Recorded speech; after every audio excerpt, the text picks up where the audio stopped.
Some of you struggle with weight, but I don't think you're actually struggling with the weight itself.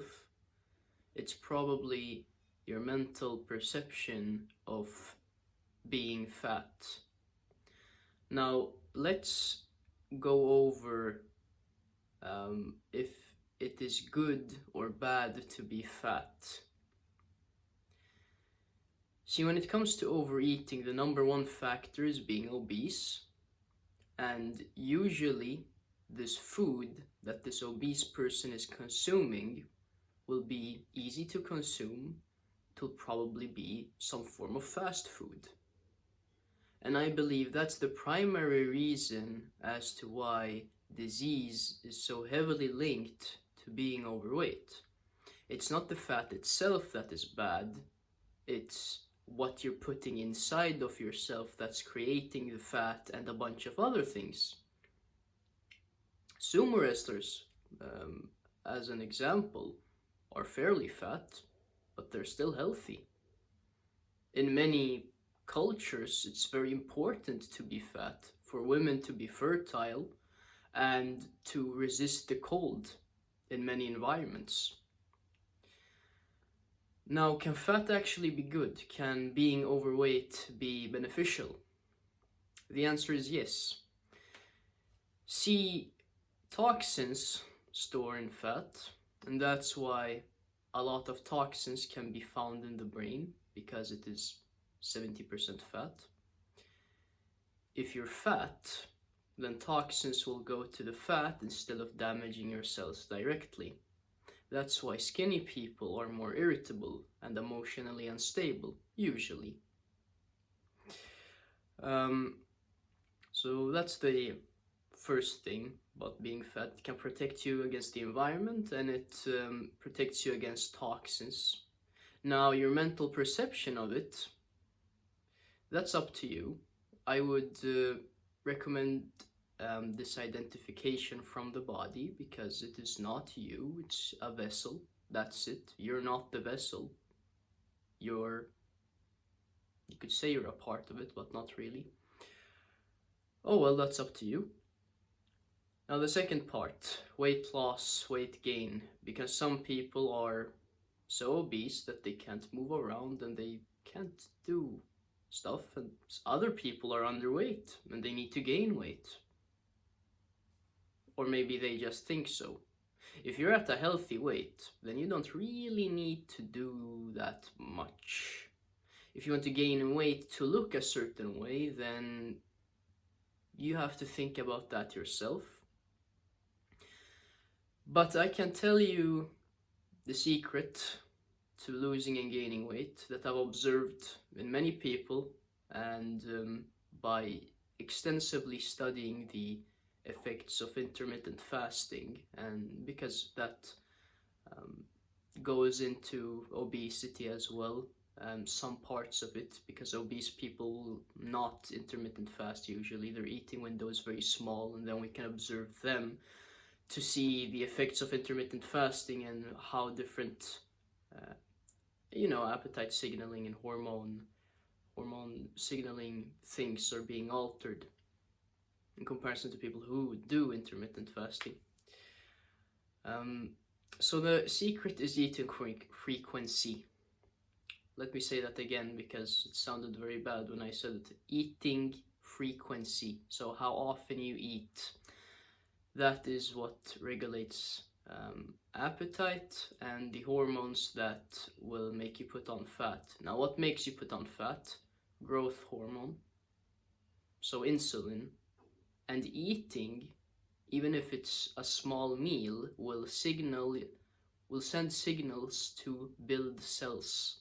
And to gain weight, you of course have to build cells. You need cell division. That's what happens. When you fast, the opposite is happening. You're breaking down cells. When you eat one meal a day, your body will think that you're starving. Or some bodies will, depending on how much you eat. So naturally, the amount of calories that you consume every day will go down, and hence you'll lose weight. You won't be signaling. You'll have less insulin and growth factor signaling, and that's the number one cause of weight gain. It's not how much calories you eat, it's how much calories you can eat, how much calories you want to eat, and how you're dividing that across the day. Because we have to be realistic. A skinny person won't force feed themselves. No one should force feed themselves. If you really need to gain weight, then you have to be strategic about it, and you have to never eat until you're full, but you have to eat frequently and calorie dense stuff as they usually recommend. Now cancer doesn't like this, but if you're underweight, then you're more likely to die than get cancer. So you have to fix that. And if you're obese, then you're blessed because your toxins aren't damaging your cells depending on what you're eating. But if you eat healthy after being obese, then you'll be in a much better place. And being a bit overweight is good because you have excess fat. If you get a whiff of someone smoking a cigarette, then that won't, kill you per se. It will go to the fat first.